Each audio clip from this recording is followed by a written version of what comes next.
Je viens de présider le comité régional de développement, dont la réunion de ce matin a été consacrée aux préparatifs des journées conjointes scientifiques organisées par l'université Hassan V de Ziguinchor en collaboration avec toutes les universités publiques du Sénégal et le collège également ouest africain.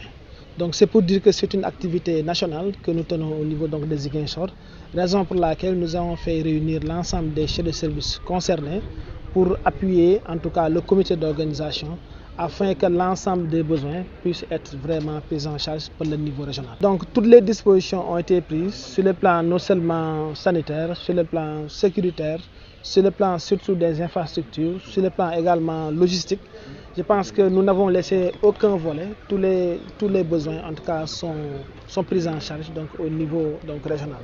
Alors, ces journées conjointes, d'abord pour rappel, sont organisées pour la première fois en Casamance et notamment à Ziguinchor, à l'UFR des sciences de la santé, qui se dérouleront du 29 au 31 janvier à l'UFR des sciences de la santé de Ziguinchor. Donc, ces journées conjointes vont regrouper 400 participants, donc des spécialistes en médecine et spécialités médicales. Quand on dit médecine et spécialité médicale, c'est des médecins qui s'occupent des pathologies médicales et des biologistes et exploration fonctionnelle. C'est des biologistes, c'est ces médecins qui sont outillés dans l'aide diagnostique et les chirurgiens aussi peuvent participer. L'objectif, c'est des journées conjointes. Quand on dit conjointes, c'est les départements de Dakar, la faculté de médecine de Dakar qui vont venir, et de l'université Iba Der Thiam de Thiès, de l'université Gaston Berger de Saint-Louis et de l'université Alioune Diop de Bambey. Ils vont tous venir à Ziguinchor afin de discuter sur des thématiques. Et cette année, nous avons choisi comme thème le One Health.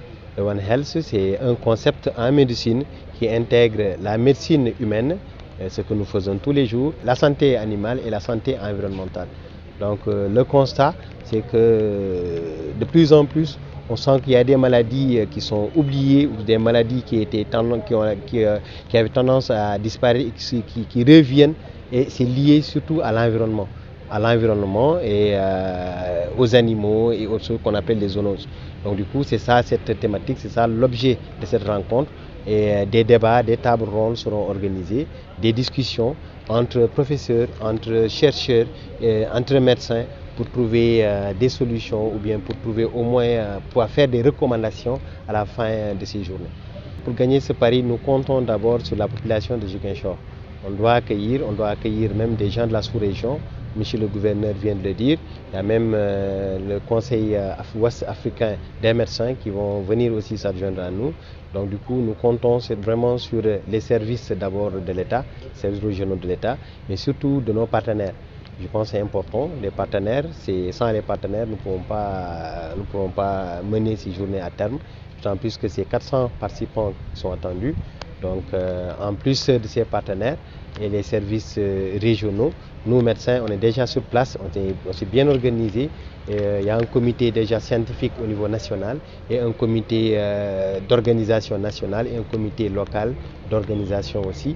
Et je pense que si nous regroupons nos forces, on va y arriver. Et je pense que CRD qu'on vient de sortir déjà avec le gouverneur et son équipe, on est très rassurés, d'autant plus que des engagements ont été pris et les différents volets ont été débattus et des solutions ont été trouvées. Et on prie qu'Allah nous y mène vraiment en paix.